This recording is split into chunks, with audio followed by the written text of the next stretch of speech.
Peak week. We are in. Peak week is the week of every bodybuilder's dreams. Oh, it's, if I think about the many ways you can describe the feeling of peak week, it's a roller coaster, and we're gonna go through that roller coaster today Yeah, on all aspects of peaking. it's just going to be awesome, isn't it? Because it's when you first get into competing, when you hear about peak week, you talk about peak week with your coach when you're going to do it for the first time. It's like, this doesn't seem real. Like, I'm going to have carbs. I'm going to, And a lot slowly, of them. yeah, slowly taper down, your training, and then you're fueling up as well at the same time. So you're contemplating, am I going to have more energy? Yep. The mental alertness slightly picks up. It doesn't maybe pick up as much as you think it would. Yeah. And it's just that phenomenal change in your physique, especially those last like 3 days of peak week going into the show. It's like, what is happening to me? Yeah, absolutely. I think there's so many different ways to peak, and people have all these kind of different ideas around what peak week is and what the best way is to do it, and everyone has their own kind of, I'd love to hear yours, Sarah. I've always taken the kind of the usually around a 3-day deplete into a carb load, and come out the other end just a crazy fuller package than when I went in. Flat, you end up popping. Yeah. And probably the same as you, I've tried different ways to do it. So I've either eked up the carbs, or Yeah. I've gone high on the carbs and then slowly tapered down, but a lot higher than obviously prep macros. Yeah. And I definitely prefer the increase in carbs, and then the night before assessing where you're at, and then potentially maybe dropping it down a bit. Playing with it if you need to. Yeah, Yeah. absolutely. And Absolutely. I mean, it's even, when I think about what goes into peak week, and it's those AM and PM progress photos you put to your coach, it's you're literally at points hanging out your ass. Yeah. And you've got to have all your meals, and then sort of 9 p.m. and you've got to put your bikini on, put your heels on, and do your photos and send them over to your coach. Then you're sitting by your phone thinking, what's he or she going to say? Do I look all right? Do I get more carbs tomorrow? Do my carbs go down? And it's like this. Oh. Yeah, exactly. It's an amazing thing. And I mean, I suppose one good way of kind of entering into this is taking the listener through our experiences of a peak week and what that looks like. And it's absolutely that, you've done all the hard work and you kind of come to this week, and there's almost like this unspoken magic around peak week and what it's going to do to transform and make that final whole, hard work and everything you've done come together into the perfect package that you're Yeah. just going to pop on stage. And I suppose what goes along with it is quite a lot of science and meticulous like planning and thinking about, okay, well, you've taken your body to a low enough body fat percentage prior to the peak week to allow the peak, which we're going to talk about, to actually work. Because no amount of peaking, and a lot of coaches will talk about this, but no amount of peaking will work if you haven't got the body fat off in the first place. And also you got to get completely depleted. You pretty much, you are literally hanging in there, aren't you? That's it. Yeah, you need to be at a perfect point of low body fat percentage for your specific class, of course, depending on what it is. And then you're going into a further deplete few days where you're depleting the body of glycogen. You're depleting the stores so that the body is ready to absorb the glycogen and fill you up like a sponge. And in amongst that, how do we deplete? We have to obviously reduce the carbohydrates and do a series of what we call pump up workouts or depletion circuit workouts to try and get all of that glycogen out of the muscle, so you appear really flat and kind of stringy and you look just so small. I always say I feel like a bag of shit. Yeah, probably the point where you look the worst you might think you are ever going to look. Yeah. And it's that mind warp, isn't it? Because I guess my first peak week, the biggest struggle I had was accepting that I was allowed carbs. Yeah. You get to that point, like we spoke in the last pod, where when you see your body fat coming down, you're like, okay, I've got this. I like this. Yeah, And then you're so used to being hungry, being focused, and then yeah, suddenly it's like, you could be going from 100 grams of carbs a day to like 300. And you're mhm, like, what do I do with that? Like, yeah, what even are carbs anymore? And then it's like you start eating them and your training's potentially filtering out a little bit. You reduce your leg training and stuff like yeah. that if you go to the show. And then psychologically it's like, but I'm not training as much and I'm eating more. And it's that mind what, because you've got prep brain as well, of course. Yeah, that's totally it. I think, when you're told that in your peak week, you're maybe Monday, Tuesday, Wednesday, you're going to taper off your workouts. And then, your Thursday, Friday, you're sitting with your feet up and not doing much and just letting the body absorb what your carbohydrate intake and eating proper food. You Yeah. do have that, my God, I've never even eaten as much as this and I'm not doing anything. Yeah. Oh, what am I going to look like, on stage? But there is a method in the madness. Yeah. So when last time we spoke, I remember you saying about you were self-taught for your first prep, were you, or Yeah, self-coach? yeah. So how did you enter a peak week then? How did you work that out?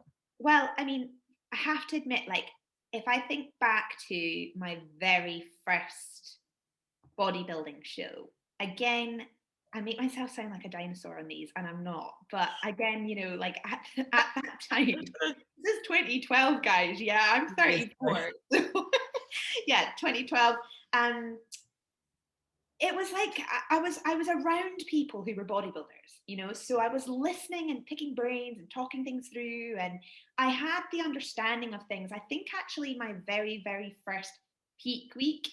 wasn't really so much a carb deplete and a carb load, with the in-depth kind of science that I put my peak weeks through now. It was have a low calorie day for 2, 3, 4 days, and then a day or two before the show, just increase things a wee bit. That was Yeah. kind of it. Yeah, there wasn't See how really you any go. more to it. Yeah. And Yeah. I have to say this kind of at this point, as a first timer, and particularly in female classes, and particularly in some of the lower muscular classes, Yeah. you don't need to manipulate things too much. Like it's not going to be the same principle like a figure or a physique athlete is going to take, because you just don't need to manipulate your salts, your water, your carbs as much as you would to get that hard, crazy, muscular look. You're looking for just if you're already tight and you're already low body fat, you're just looking for a slightly tighter, more poppy version of that, and that Yeah. A comes bit from fuller. that increase, a bit fuller. Yeah, Yeah. and Yeah. it's probably important to use those terms here and get people understanding what flat and full means, because it's really important in that peak week. Yeah, and it's definitely like you say there. I hoped we'd get onto that subject of the different categories as a female competitor, because see it a lot where people think that they need this massive carb up Yeah, doing bikini, when actually you need to be holding your tightness, but you just need, like we say, to be a bit fuller yeah, and look a bit healthier, have that almost radiant look to you. yeah, And also having the carbohydrates, like I sort of said earlier, it's the mental alertness that you start to get a bit more of those energies back, because in essence you're gonna perform. yeah, exactly. Yeah, But for bikini girls, it is that as well. It's not just a case of you need to fill your muscles out and bulk out. yeah. You need to be alert and ready to actually present yourself correctly. Mm-hmm. Yeah, and take on show day. My first peak, because I've done every peak with Stephen, I've Yeah, got so many in the bank now. The first couple of seasons where I wasn't as successful as I guess wanted to be, and it was just a case of really for me competing, getting time on stage, doing things like peak week and understanding what that looks like. The main things that I have continued through, from amateur all the way up to pro, is trying to structure that peak week so there's minimal stress for a yeah. start. Very good point. Yeah. That's Mm-hmm. probably my biggest thing that I focus on. So I clear the calendar that week, and if I can take a week off work as well, I'll do that. I take out dairy and I take out sugar-free foods. Mm-hmm. And I don't really have gluten anyway, but I would opt for gluten-free things in peak week. And those three things are purely because I want as minimal, digestion, inflammation, any problems like that. I want to, rule that out. Yeah. Stephen's always said you can do that if you want to. And I've always done it because I've wanted to bring in my best that I can. And I also avoid, any foods that would potentially cause me any distress, or in essence, you don't want any swelling or problems around your stomach, and you don't want to feel lethargic in an ideal world. And I guess that's sort of when I first had a peak week, that contributed to me feeling quite confused as to what foods I should get my carbs from. Okay. So at first I'd think I've got all these carbs, and suddenly I'd feel really excited, but my fats and protein would remain the same. Yeah. Mm-hmm. So I'd suddenly be thinking, but how can I get my carbs up without my fat and protein going up? And actually, I think there's that common misconception where people think going up on the carbs, it's suddenly that you can have all the macros, but it's not. It's your jam, your rice, potatoes. It's plain carbohydrates and your normal protein and fats. Yeah, exactly. Mm-hmm. So actually, it's not as exciting, I suppose, as I'd first thought. I thought, oh, I'm gonna have all this food, and then it was like, oh, I get loads of rice and potato. So I take it in your first approach, you took a macro-based approach to your peak week as well. Yeah. Yeah, that's interesting. That's really interesting. Because I've done the reverse, where I've had set food, set plan, and can't have any choice, if you know what I mean. So yeah, it's cool. Yeah, I think when I look back, I probably could have done with potentially a food plan, because I have flexible diet, and like we've touched on before, coming from disordered eating and what have you, and coming into the sport, Stephen's always tried to endorse that because of my mental health, having that flexibility. But actually going into peak week, I was so overwhelmed for the first few seasons that it became very stressful, and competing for the first time and everything else that surrounds that. So actually now when I go into a peak week, and for my last few seasons, I would put myself on a food plan, but using the flexible dieting way of tracking it. Yeah, that makes sense. Yeah, and it's much better. And actually I like peak week a lot more because I know what I need to do. But if you're flexible dieting and your coach says, here's your macros, you're literally like, what does this look like? Yeah, exactly. I mean, I think from a just kind of if I take a kind of coaching point of view, you again, it comes back to that eliminating as much stress as possible in the peak week. And if I have such a systematic approach to my clients' peak week, I tell them when they're going to have their meal, what they're having, what goes along with it in terms of water intake, what goes along it if there's any supplementation, vitamin C, B, whatever, depending on the classes, etc. And then it's literally like, right, you're getting up at this time, meal one's in, meal two's in, meal three's in, meal four's in. And I just got this process that I know works. Yeah. If I've got that person to where they need to be, which I'll be damned if I don't. So that's the difficulty as well, isn't it? You some of the things that you learn in peak week, and that's why staying with a coach for a number of years is so awesome. It is, because you don't know who you try, do you? And Stephen will have learned your body, and you'll have this working process, and that's really, people forget this, that relationship is where the magic happens. Like, I know we've spoken about in our other episodes, but in essence, everyone is going to be doing the same sorts of things to get to the stage, but it's how your relationship is built in order to get the result, because what one person's approach might not work for you, another person's will. And it's finding that good connection with the coach that you understand, and the coach is explaining to you why you're doing what you're doing at certain points. And this is huge when it comes to peak week, because peak week, as we've just said, it's a bit of a mind game. And if you've never done it before, and obviously me and you, Sarah, we've now had the benefit of being through quite a few, but if you've never done it before, the transition of the religious kind of monotony of the weeks and weeks and weeks you've done with a set thing, and then suddenly that one week goes completely a different direction, it can really stress you out. And then if stress goes up, cortisol goes up, and a lot of people and a lot of coaches, and I've listened to hundreds of podcasts talk about this, cortisol and stress can ruin your physique on stage if you haven't got that under control. So that's another thing as well. And having a clear structure going into that week and knowing what to expect is going to be paramount for keeping you on a nice, calm, even Peak. keel.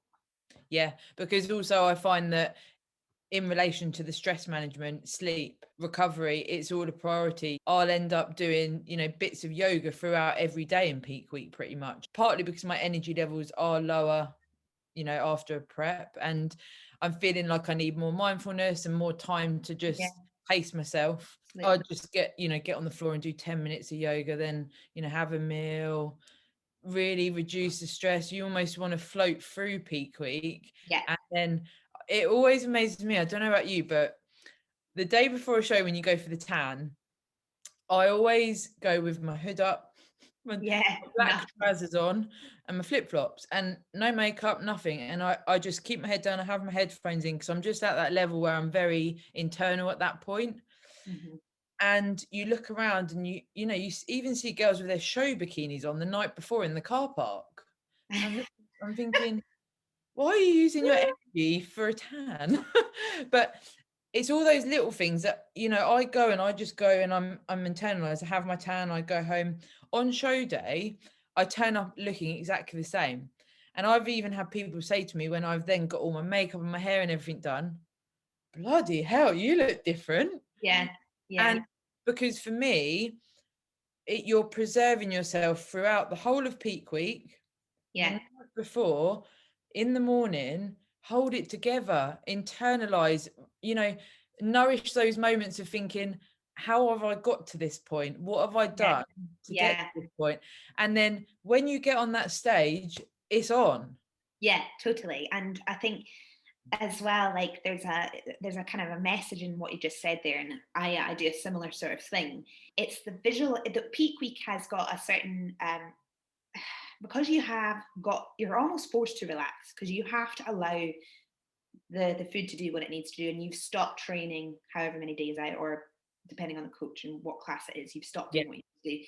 But there is then that period of calm before the storm, if you like, Yeah. and that's where I use visualization as well, similar to what you just said. And Andrew does this with me a couple of days out, the night before the show, where I'll close my eyes and I'll do a lot of breathing techniques, and he will just internalize my visualization. So he'll just say things like, you're going to wake up tomorrow, you're going to be really calm, you're going to enjoy your food, you're going to have your makeup put on, and you're going to really enjoy that feeling of just pulling this whole package together. You're going to feel kind of that energy getting to the venue, seeing people you're going to take in that energy.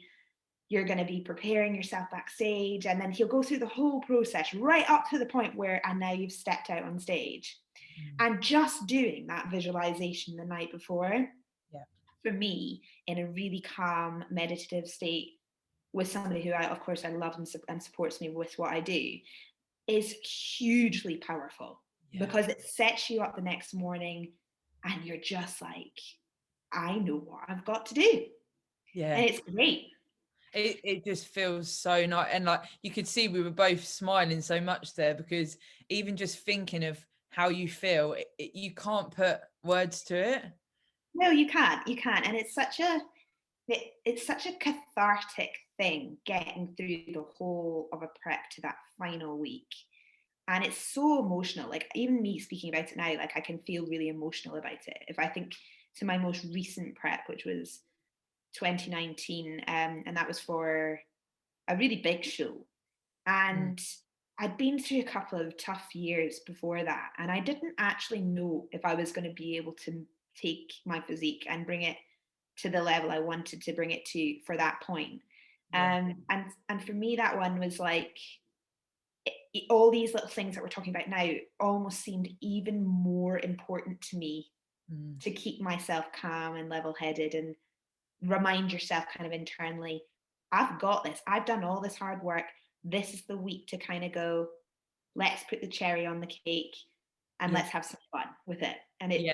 yeah, it's a hugely emotional process for you, I think. Yeah, it's definitely, I've had various different feelings towards different shows and what they've meant to me, but it all boils down to that internal gratification that you've got there, and now it's your time to shine. Yeah, yeah, And I've said before on the pods, those show days where I've gone into the show and put so much pressure on myself to get a result that I maybe wasn't ready to get, it took away from what I'd achieved to get to show day itself, like the social media stuff. And I guess that's probably a good time to talk about that now, as to how that can affect peak week. Oh yeah. Oh. Yeah, it's real, like real. I got in my most, Look. in my most successful season in 2019, the week of the first show that I was my first ever show that I won, up until 3 or 4 days before, literally you could not have brought me down. I was so happy with how I looked, how the prep had gone, everything. The good vibes were fully on point.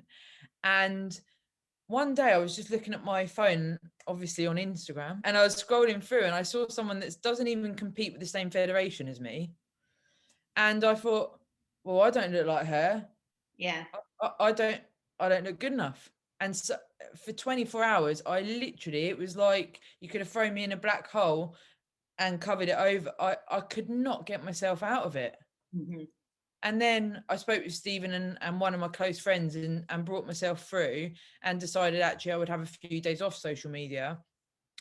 But I guess that mind warp that you're in, and then seeing other people's physiques and maybe feeling like you don't match up to that, it just completely can blow your mind. Yeah, you're in a almost like heightened state because you know you're about to get to the finish line, so to speak. It's a cheesy sort of thing to say, the whole you can only control what you can control, but my God, that's the truth. Like, if you've done all the hard work and you've got to that final point, you have to do everything to protect that mindset. You've built habits, determination, and focus, and all these insanely amazing attributes that most people can't do to get there.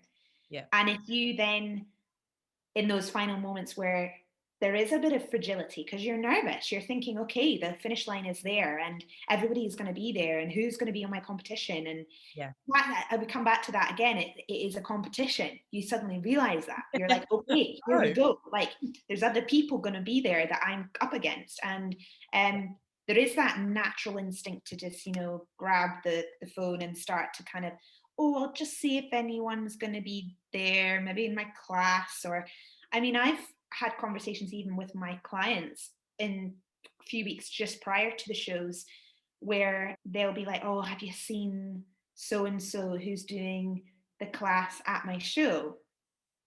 And I'll say the same to you right now, which is what I say to them, which is, what are you looking at it for? Doesn't matter, because everybody shows their best angle on social media. The 50th picture they've taken in the perfect lighting with the this and the that. And you have to remember as well, like, one picture of one person on a social media post, until you see somebody in a lineup, it's irrelevant, because I have seen people who I've thought look the bomb on Instagram, like literally insane, stand in a lineup and be completely and utterly washed out by other competitors. Yep. And it happens all the time. You never know who's going to turn up on the day, and you can't pitch your worth and your potential competitiveness based on this stuff here. It's just not. And we'll talk about when we do our next pod on show day, like what that can also bring the pressure on the actual day. But in that week, you almost want to just, like we say, float through it almost. Float through it. Enjoy it. Limit the kind of time you're spending on socials. And if it is, do it for more of a reason, for your own confidence. Like, I've got a lot of saved items on my Instagram for confidence. Yeah. And sometimes a lot of the things that help me is just by browsing through posts or quotes or things like that kind of just remind you. Thoughts become, I think I've said this before, thoughts become things. If you think something enough, if you believe something enough, you will become it. You will be like that. And if you believe that you've done everything you possibly can and you're worth every right to stand on that stage and do your thing, you'll go out there feeling very positive about that. Yeah. And remembering your why, isn't it? Yeah. Why are you doing it in the first place? Yeah. There's so much that goes into a prep, and it's unbelievable. I had someone once say to me when I didn't place in my first few seasons, a friend of mine, he actually got me into competing in the first place because he sowed the seed of, you could do that. And then suddenly I did it. And when I spoke to him and I said I didn't place and hadn't seen him for a while, and he was like, but you won. And I was like, what? And he was like, do you know how many people don't even survive a prep? Yeah, And they I can't was even like, get through the first quarter of it. Yeah.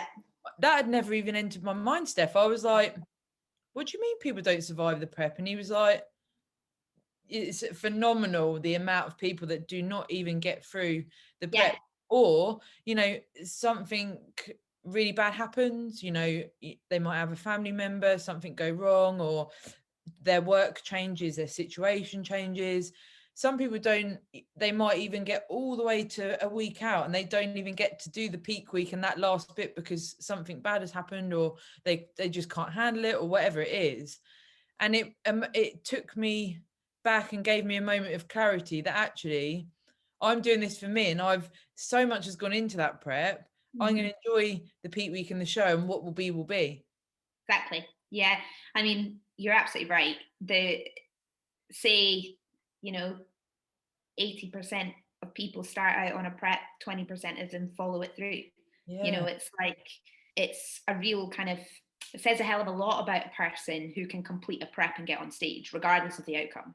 Yeah. Like, I think one of the things I always used to feel when I thought of it along those lines was that, I guess because prep is, for me, it's almost like a privilege that I get to do it for a start.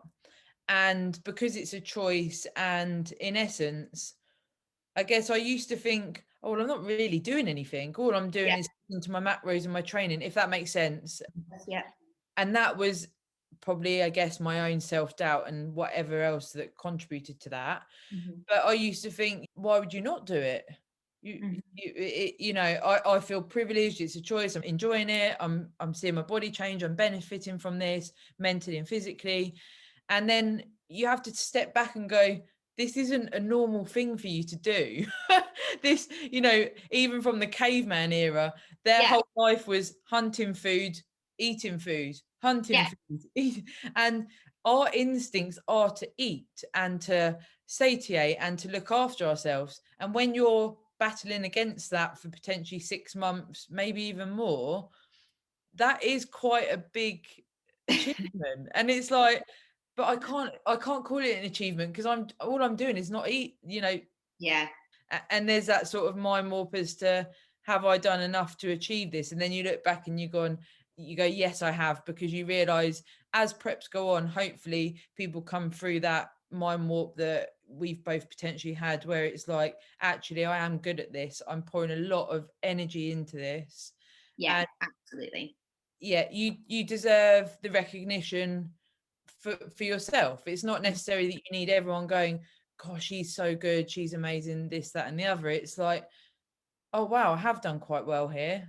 Yeah, You go into your peak week and hopefully you can bring those positive vibes through that. yeah, absolutely. I mean, I couldn't agree more. It's, this is why kind of when you draw it back to peak week, it's, the peak week is a chance for you to kind of reflect on that journey to that point. I'll never forget, I think it was 2017 is the first time after quite a few of my preps that I'd seen my body realistically in a peak week. And I remember getting up, I think it was just after my deplete, and it was kind of day one of my carb loading. Mm. And I stood in the mirror it was in a hotel, it was in Miami because I was doing the international show.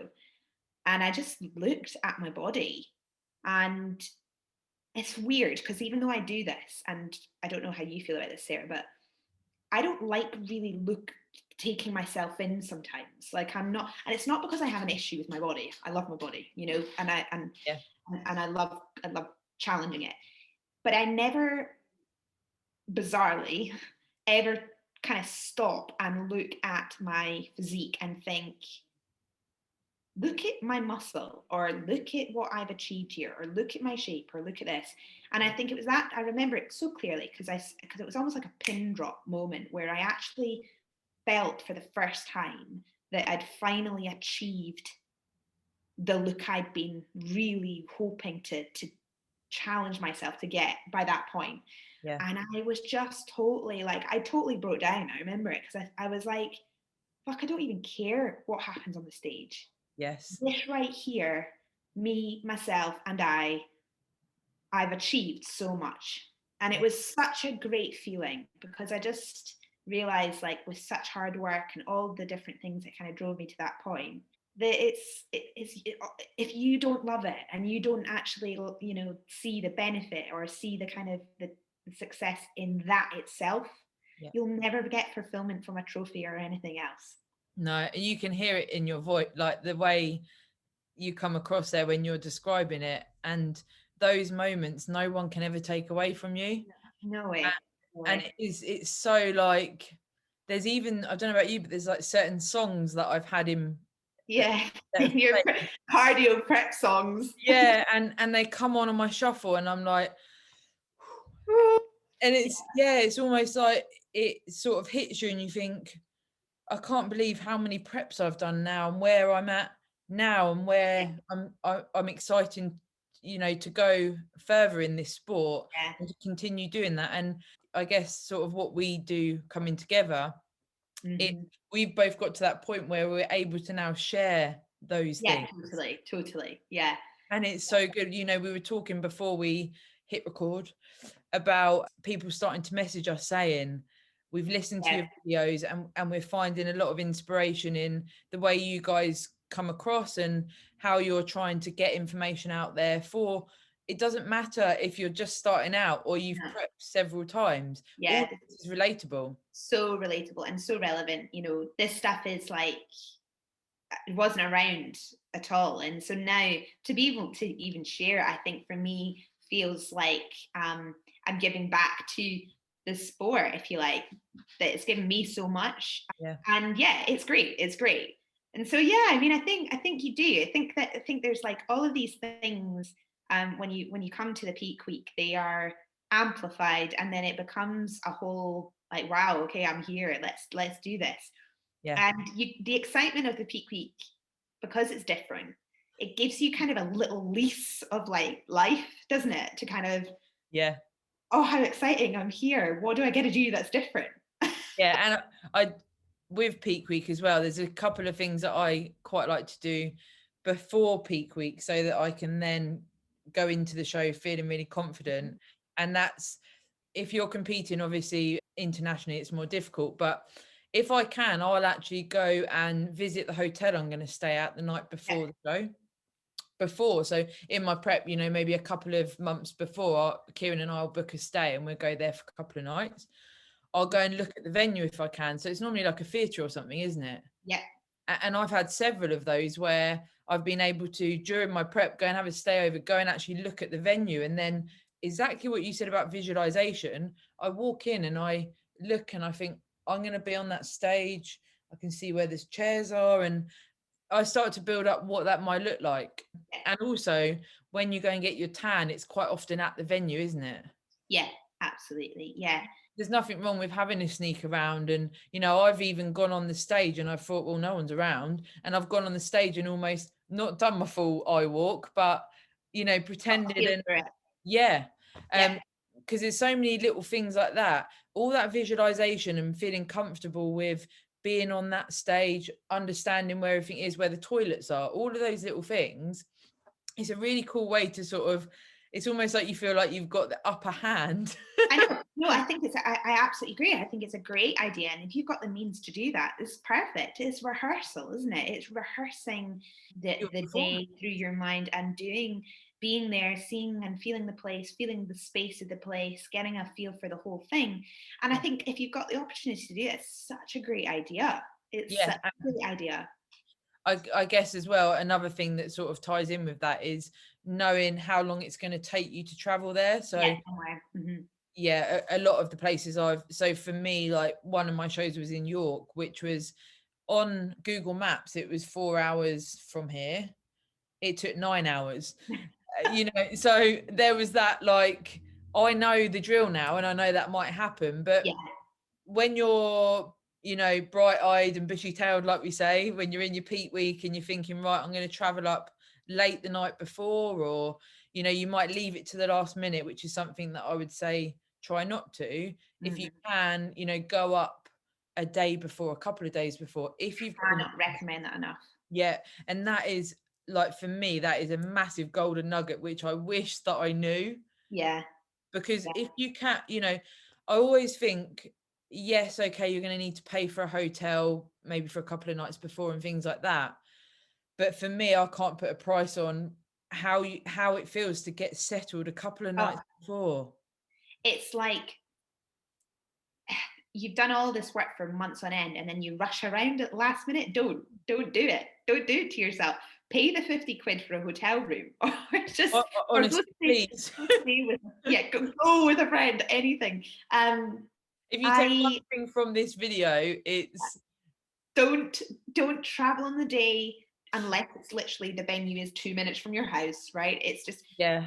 save yourself this stress. You know, I have a routine now as well, similar to you, in sort of I've done my peak week, and maybe, you know, towards the end of the peak week I'll go and stay wherever I'm staying, and feet's up, I'm chilled. It's always in an apartment, usually one of these kind of like apart hotels, you know, the ones which have got your kitchen and all of that, so you can make sure you've got prepared food, etc. Yeah. I I know we can speak about this on the show day one, which I think we will. But a lot of people will get their show hair or makeup done by the federation's own people. I don't do that. I have my own person come and do it. Come to me, and it sounds very diva-esque, but I Why don't not?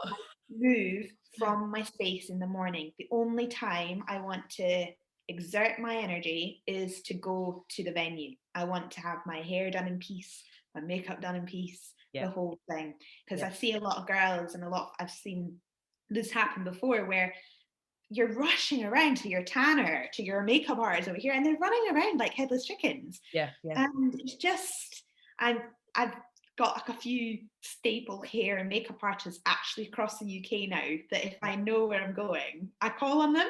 I feel Because you. I feel you. it's It's like those they're things, though, great. I isn't know it? they do me really well, and I absolutely love that me time. Yeah. It's definitely those things that you learn as you go, because my first show, I just sort of, I didn't really, the website didn't give me much indication as to Yeah, how to get nightmare. prices and all that, and I didn't really know what to do. Whereas now, in my prep, it's almost like every week I want little things that are going to contribute to show day. So however many weeks before, however far in advance, if you can get these things booked, do it. Yep. Get your tan booked, understand where the location is. If you can, book your hair, if you're, or do what you do, you know, you've got someone that you can book, get your time slot in, your makeup, all of those things. If you can book that 6 weeks before, Well in why advance. not? Yeah. Yeah. Because This it's is what stress out. totally. And like this is something that I was really passionate about, like when I first set up pro prep, because one of the elements of like my coaching, and I've got on my board here right now my teams for the shows. I go with my guys. I get apartments for us all. I get a resident makeup artist. I get hair artists, and they come to us, and I've got everyone in the one place. Yeah. We do it. They are calm. I know they're collected. I can see their conditioning. I can see that their tan's okay. They enjoy the experience, and for me, I just I wanted to give this experience where they were together, like-minded, and enjoying that process without the solo kind of the thing of it, you know, like actually that final end where they can be together and then go and do something and feel completely catered for. And that was kind of the whole, like, again, the next level of that kind of Experience and that professional output of wanting to, right to the final moment, like have everything just perfect. as controlled as possible, because it's even, you touched on there about apartments. That's a really good way to look at it, if you can get like a little kitchenette and things like that. Great. If you're staying in hotels, I've actually got a travel microwave. Yeah. You know, I've got all my stuff, and also in peak week I give myself little jobs. I call them jobs because I quite like to stay productive as much as I can, but minimal stress. So Yeah. you know, like the day before you're going to leave to hopefully go to a hotel and an apartment, it's a case of, could you get together your food prep that you need? At the start of Yeah. peak week, it might be that, depending on it, you know, for me, flexible dieting, I would make my food plan for peak week. If you've got a coach like yourself who caters for all of that, can you print the food plan out? Can you look at it? Can you understand it? Can you make sure you've got all the foods in? And also surrounding yourself with people that understand what you're doing and that are supportive and are not going to go, oh, well, you can have this now, can't you? Or you can have, oh, after the show, let's go and smash all the food. Because you know, like you say, if you can all come in as athletes, if you're in that group environment of athletes, you haven't got the pressure of that type of stuff. Totally. And you just, you know, I took my guys down to the shows at the end of last year after kind of the lockdown experience, and luckily the show fell just between the time we were out of lockdown and then going back in for December. And yeah, it was crazy, but we managed to go down and do the whole thing together, which was amazing.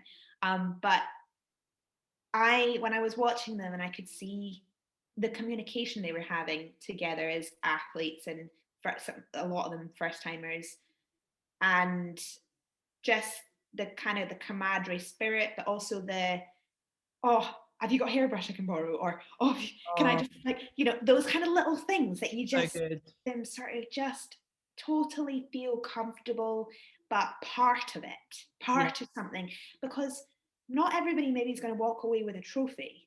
Yeah. So what other experiences can you really make sure you have around that day that are going to make this enjoyable for you? Yeah. And those kind of things really matter to me. In the peak week, if there are things you can do, like to maximize the experience, to do it. I mean, I give my guys a show day checklist that they can get all like giddy about through the week to make sure that they're ticking off their show day checklist, making sure that their skin is ready, their preparation and exfoliation for skin. We can talk about that. That's probably a good one. Yeah. Because that's definitely, that was on my agenda of things we should cover, because again, it's something that I knew nothing about. And with Stephen being a male coach, I remember a phone call with him once, and I said, you know, it says on my peak week plan to exfoliate every day. What do you mean? Do you mean with gloves? Do you mean with like a salt scrub? Do you mean, how does that look? And he was like, just exfoliate. And I'm like, and I'm a female. What does that mean? Yeah, and you'll get me when I say it gets to that point where you're like, I am doing everything possible to make this 110%. I do not want anything going wrong that's down to me not knowing what to do. Yeah. And then he put it in sort of layman's terms as it was, and I can understand. But it's even that exfoliation, you know, peak week in particular, it's exfoliating on throughout that week, but then you moisturize for the first normally 5 days, isn't it? And then you have 2 days away from things like antiperspirant spray and various things that you need to consider with having the tan put on. What's really good now, I don't know if you've noticed, but most of the tanning companies send you a guide to what to do. They'll give you like a skin prep instruction sort of thing. Like there is a, like, again, it kind of comes back. It's like peak week. Loads of people do the nutritional side differently. A lot of people do the skin prep or that kind of prep differently as well. And I think you're absolutely right. It's about that kind of making sure you've exfoliated at least a month out if you're contest peak week, and you have been maybe doing 2 times a week, then up that to 3 times a week. And then when it comes to peak week, you're dropping back the exfoliation a little bit, but you're moisturizing until 2 days out. And that 2 days, you're making sure that you're not clogging the pores with anything, no antiperspirants, no, you know, any kind of creams or whatever. You're just, you want to use also like a pH balanced skin care system. But that's what I learned as well. Totally. Something with no parabens, no sulfites, nothing in it. Sanix is the golden goose, in my opinion. Sanix is a really good, like, zero paraben free, non-fragranced, as basic and boring a thing you can get, but it's like, but it does the trick. Once I was trying to find a pH balance one, and I was thinking, I never even heard of this. And I went round Chichester, which is not far from me, and I went in like every shop, and the assistants in the shops were looking at me thinking, what is this woman on about? She's it for a fake tan.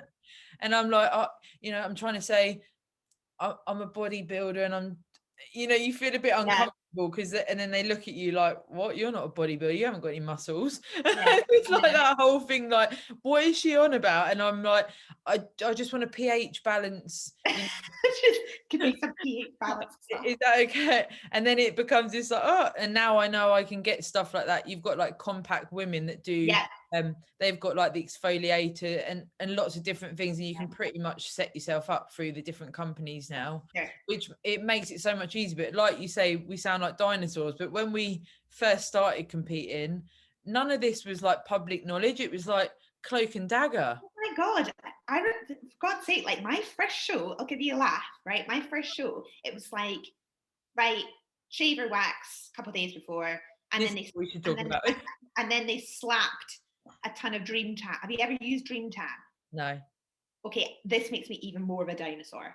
And if we do get the judge we're talking about on, he'll know what I mean about this. However, Dream Tan, for those of you who have used it, will know what I mean. Dream Tan isn't like a tan. It's like slick, like putty that you basically pat on you, and anything it touches, like my new Brandon Coke Zero here, anything it touches, it would smudge off. So it wouldn't go on your skin and dry. It was like glaze. That's why it was called Dream Tan. It was like dreamy, soft cream. Cream like clouds. like cream on your skin. And if you type into Google right now, bodybuilder with Dream Tan on, you'll see what I mean. They're like golden statues of cream. That's what it looks like. And it got everywhere. It was on the walls, it was on the seats, it was on the stage, it was everywhere. And that was my very first experience of tanning. And honestly, all you would hear when you walked into the backstage was like hundreds of people. It was awful. And now they've banned Dream Tan. Surprise, surprise. There's so many different, like, there's so many stories when you've done it and you've come through the ages, as it were, which makes us sound even older. But it is definitely now like this, it would be harder to go wrong, and it'd be much harder because first of all, there's a lot of tans to choose from, and secondly, they are very up on, like, you've got your base coat, they've got a plan for you putting it on, they give you instructions on when to put it on, when to put your top coat on, how to apply it, you've got the stuff that you need. Or if even better, the majority of federations now have the tanners there. You go, just get sprayed, and that's it. Yeah, and it's those types of things. It's definitely worth inquiring about. So I'd say inquire about tan, hair, makeup, depending on how you're going to do it. Book those in. Do you have a go-to tanner? Like, do you have a tan that you really like? Yeah, I mean, I would probably say Black Magic was my favorite. LSR's good. Yeah, you've done Liquid Sunrays. Yeah, and she's really nice. She's so cool. Like when I did Rhino, she was there, and it's a really dark tan compared to what I'm used to. And I was that Steph from Liquid Sunrays? Lee's. Or was it Lee's? Yeah. Yeah, and I was like, I'm trying to qualify for Mexico, and she was like, oh, and I was like, I could be having my tan in Mexico. And then we had this like moment of talking about how that would be having a tan in a hot country, and how nice that would be, because it was November and it was Baltic, and I'm there, and as I was having the tan, freezing, I was dreaming of being in Mexico having the tan. And that was a darker tan. Yeah. But actually, I did quite like that. Black Magic is slightly lighter, but I also like that. They were both really nice, even tan. Both gave that look that I wanted. Is there a certain company you use? I use my absolute go-to is A1 Tan, which is Nicola Gilbert's brand of it, but is quite well popular in the UK. But it's actually a blend of Black Magic and their own solution. It's amazing. It's amazing. And I would say that out of all the tans I've ever used, it just went on like a dream. The thing is tanning is so specific to your kind of skin and how it takes. Like, and also then what a lot of people don't realize is the tan is dark for a purpose because of the show lights. And over the years, I've been really picky about tans. Like I've always, I want it dark enough, but not too dark. I don't want it grainy. I don't want it green. I don't want it matted. I don't want it too dewy. Like Freaky. I'm really like specific about it, but I can't recommend them enough. A1 Yeah. tan. You touched on there about hair removal. I had a girl on Instagram that I speak to. She's actually doing some work with mental health awareness and things like that. And I was take part in like a workout relay she was organizing. Mm-hmm.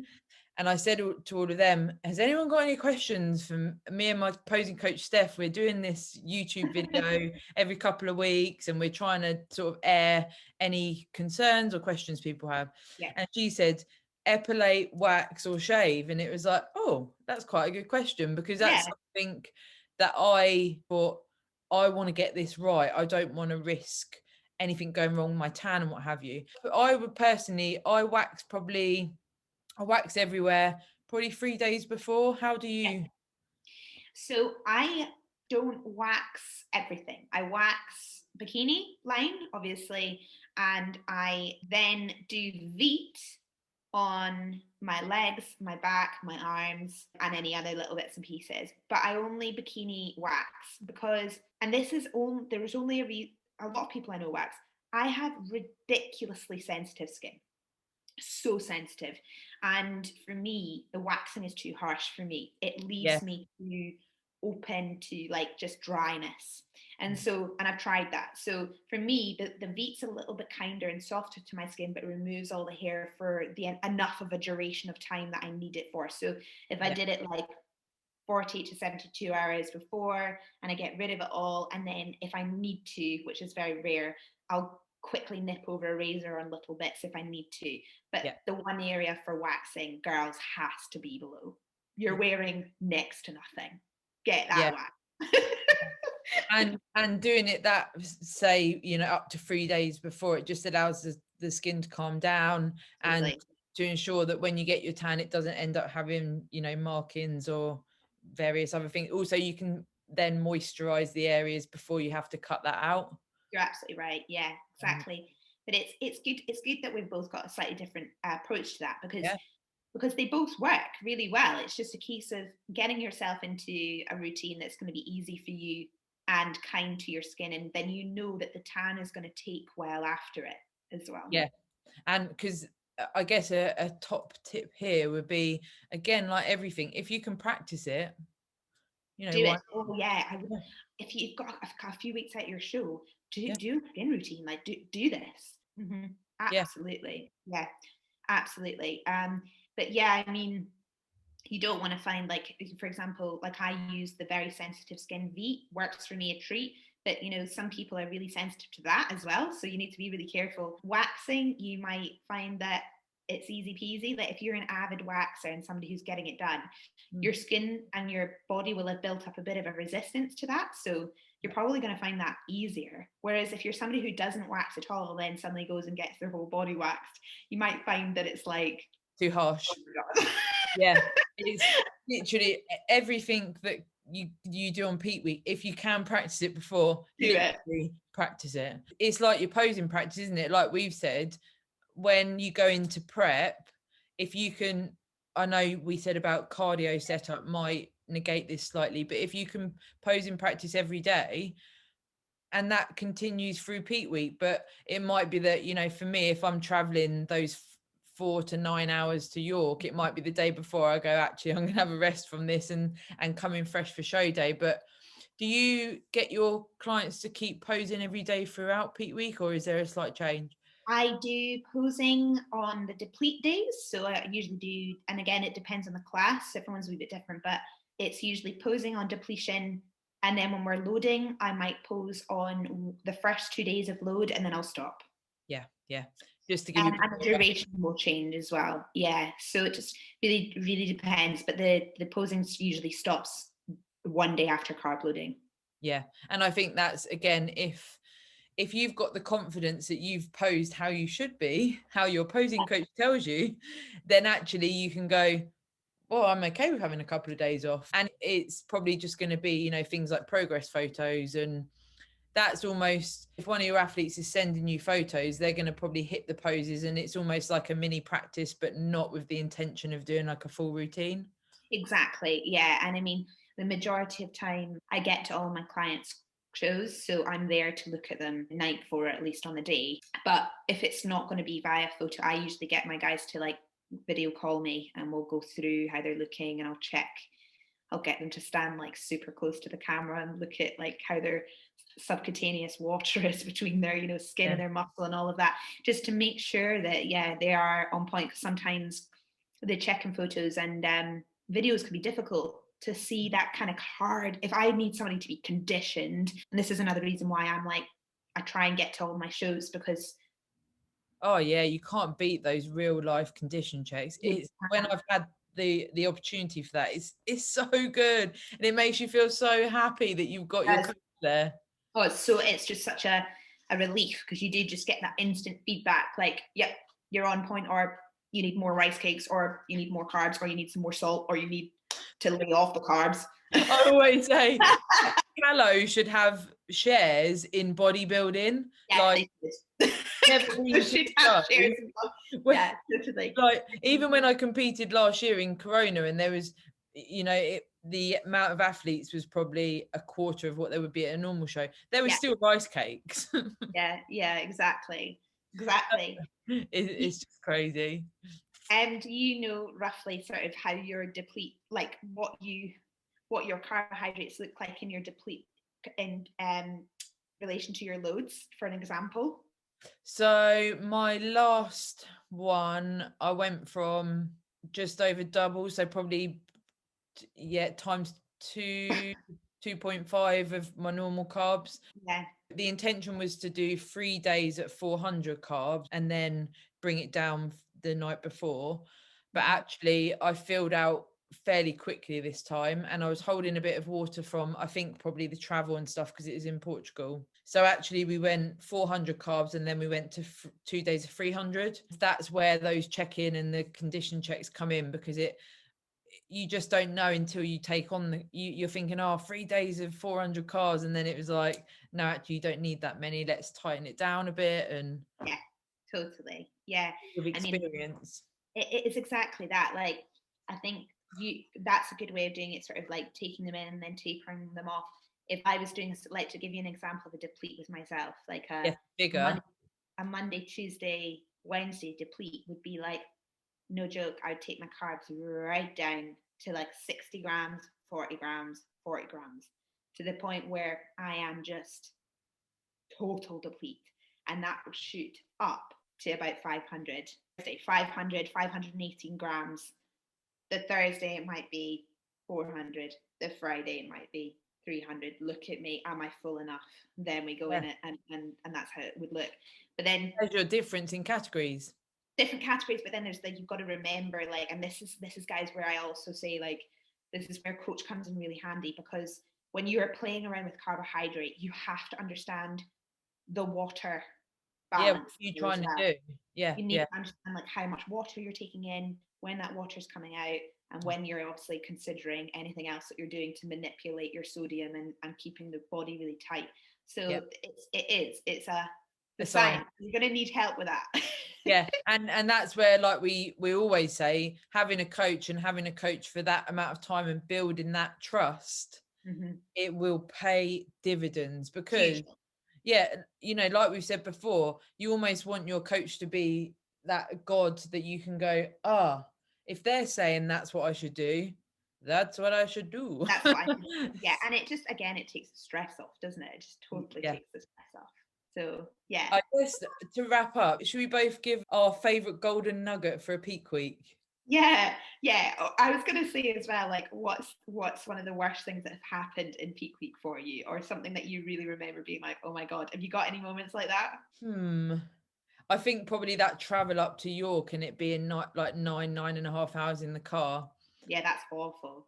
Yeah, I had like a pivotal moment where if that had been any other prep that I'd done before that, and I'd done probably 5, you know, preps and peak weeks before that, I would have been losing my absolute shit, and I'd be so stressed it would just take away from everything. But actually, a song came on the radio, Pump It Up, and me, my mum, my stepdad, we're going, and we were just, and it was absolutely pissing it down, and it couldn't go much worse, but we found a way to make it better, and we always reminisce about certain stuff like that. And yeah, I guess that's what I took from doing so many, that I could have just gone completely negative. I had all my food, we were sat in traffic, but there's nothing we could do. So that was definitely a take home for me.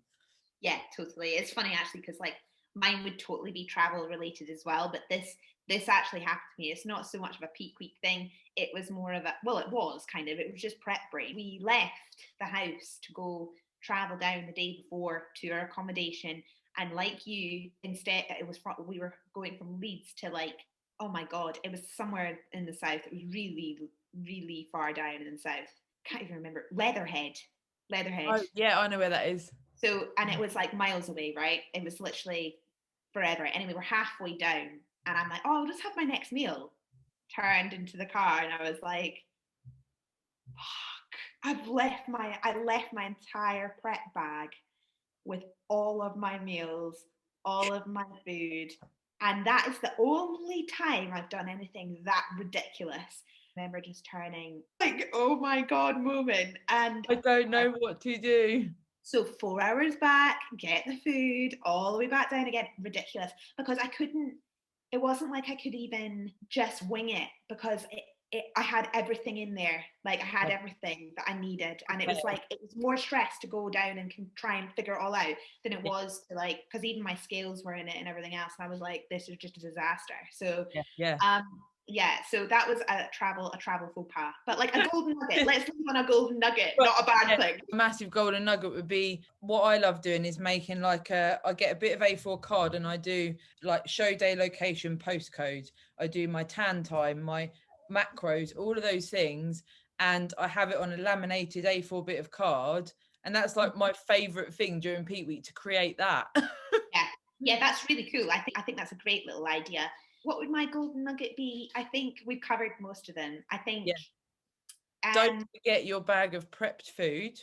Be prepared, have a show day checklist, and visualize. I think those are my three main. There's a lot of other little things, like you really want your coach to be a big part of that process as well, because that's where you're going to need the support the most, I think. So yeah, that's another thing. Just lean on your coach at that point. No question's the wrong question, and let the magic happen. Cool. Well, that was awesome, just talking through that, because there's so many moments of reminiscing as well, isn't there? Oh yeah, there was. Yeah, it was really good, and lots of great stuff to take away as usual. Yeah, so we will do our normal upload on our YouTubes, and if anyone wants to reach out, then I'm Sarah Parker-Hatchard on Instagram. Yep, hit me up. It's been really cool to have some messages coming through, and we just appreciate you guys listening and giving us the opportunity to ramble and share our experiences. For sure. And the same thing, drop me a comment, drop me a message. I love speaking to you all on there. Steph_Noble Figure Pro or Pro Prep Coaching. And as always, comments on the YouTube videos are really helpful for us to know what you guys want to hear about. So any questions, and we will look forward to next time, where we will be hitting up with a show day podcast. Show day. So we've done the peak. Gonna be good. What to expect when you walk through those doors. Yes. Cool. And I'm sure we'll have lots of experiences to share. Absolutely, many. Yes. Cool. Awesome to chat to you, Steph. As always. Mwah! See you later. Bye.